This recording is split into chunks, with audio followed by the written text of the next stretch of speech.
So is the solution to have a secure relationship simply to avoid dating avoidant people?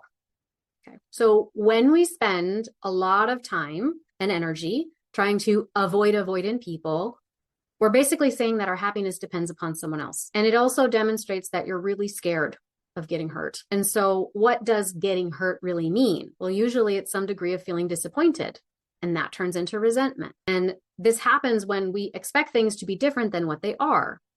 And so we need to work on figuring out what we can actually control and let go of what we can't. It also means dropping these ideas that your worth in love depends upon certain conditions. If you're feeling let down by someone, it might be because you were loving them with some degree of strings attached, maybe comparing them to a fantasy of how they could change to make you happy. And now you know who they really are. And you can choose to accept that and decide what's truly right for you with the value of this information, instead of being critical or trying to make it something other than it is. And so this lets you appreciate them for helping you to adjust your vibe to better match what you really want, instead of clinging to the idea that you have to get it from them specifically. And we accomplish this by learning to trust our own strength and resiliency. Now, of course, it hurts, it stings when things don't work out, but that is just part of being human. And so the solution also isn't always to break up. Sometimes we just need to tweak our vibe, let's say, and get creative with our problem solving. So when we butt up against, let's call it a point of contrast in a relationship, usually we just have two different perspectives that are clashing. And both of you need to make a little wiggle room, a little bit of space for each other, and adjust your premises and your beliefs a little bit so you can start growing together in an interdependent way, right? So this is this fundamental challenge that we all have about learning how to be separate but together. Now, sometimes it just requires a little tweaking, and sometimes it does mean that the relationship needs to end. And that's a good thing too, because it means that you have finished one chapter and now you are ready for the next adventure. You've gotten what you needed out of it, right? That karmic contract has been resolved. Now, it kind of brings us back to disappointment, and how do we regard it then? Well, disappointment is a multifaceted, nuanced quality of energy moving through your body, and it can serve as a teacher, or it can serve as an ego concern. So when it's more about ego, we are seeking some kind of proof of our worth or validation of our pride. And if we're holding on to our pain, it's because the ego does not know how else to define itself. And that's why people, when people tell me that they want to avoid all avoidants because they're just so awful, it lets me know a few things. So number one, that their pain is probably really important to them. Number two, they don't trust themselves in their own resiliency. Number three, they may have a lack of faith in the benevolence of the universe. And number four, while they may have a lot of other forms of success, friends, material rewards, underneath all of that, they're probably still struggling to know who they are without the struggle. Because after all, who is a great problem solver without a problem to solve? What is a rescuer without someone to save? Who is a capable person without a crisis in which to demonstrate their capacity? And so when this happens, I know I have to tread a bit lightly, because this is very much an existential dilemma going on. But the fact that they are there and they are talking to me lets me know that they have gone through some kind of christening at some point pretty recently.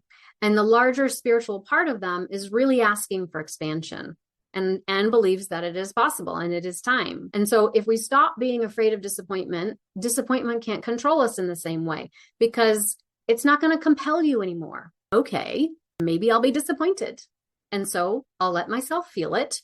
And then I can let it go. And now you are living in spirit rather than ego. Now disappointment has become your teacher, and it has become a facilitator of your expansion. Okay. So let's bring these lofty ideas into the day-to-day. Given all of that, we are environmentally responsive and informed beings, but we also have the capacity to conjure and wield our emotional energy intentionally. And so we do this by curating discerningly the people and the environments that we surround ourselves with and that we move through.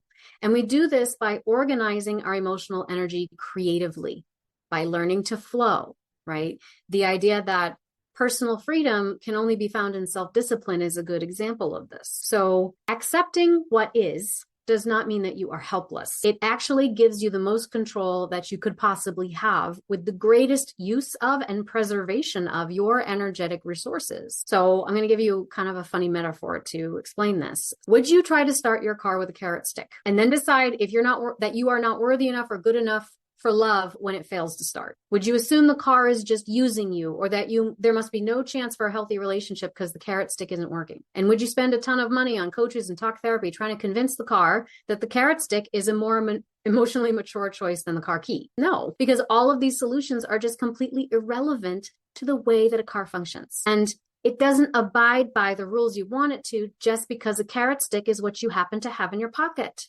And no one ever bothered to give you a real key. So I believe that attachment styles kind of work the same way. If you have a partner with an attachment style that tends to express itself in opposition to yours, you're going to find yourself endlessly trying to start a car with a carrot and heaping a ton of painful and completely irrelevant meanings on top of your inevitable failure, because you're trying to approach them from within your own perspective. But if you understand the nature of attachment styles in general, and you can start shifting your perspective, you basically acquire the keys to open a car that is the best fit for you. Now, knowing about attachment styles can help us make informed, discerning decisions that you're not going to give a lot of, let's say, time, energy, and attention to a certain type of person in your life because you've been there and you've done that. But when we take this knowledge and we decide to vehemently push against what we perceive to be a stereotypical type of person, and then we put a lot of energy and momentum into avoiding that type of person, we wind up adding a lot of focus and fearful, emotional, energetic intensity to something we do not want. I'm going to give you a little archetypal example with Andrea and Matt. So Andrea let Matt come and go in her life because after giving it a substantial amount of time and effort, she realized that they were just incompatible. And she did some soul searching and realized that she didn't want to put any more of her attention on a relationship that wasn't going to work out long term. And it was fun while it lasted, but she was ready to take on her lessons and find someone that just was better suited to her more advanced goals and aspirations in life. And so now, while dating, if a similar type of incompatibility pops up, she is able to take that early detour because she's learned a lesson and doesn't need to revisit it in order to make good choices for herself or prove something to herself about her worth and lovability and value. She does not need to relive it in order to revise it. On the other hand, we have Sarah. And Sarah feels deeply wounded by the end of her last relationship. She put enormous amounts of energy and effort into doing, saying, and being whatever her partner wanted. But she never felt rewarded for this, or as if the love was truly reciprocated. And so she became convinced that it was because of the type of man that her partner was. And so now she has done a lot of typecasting in her relationships and in her dating, right? She typecasts the people that she meets, and she's hyper focused on anyone that meets that criteria.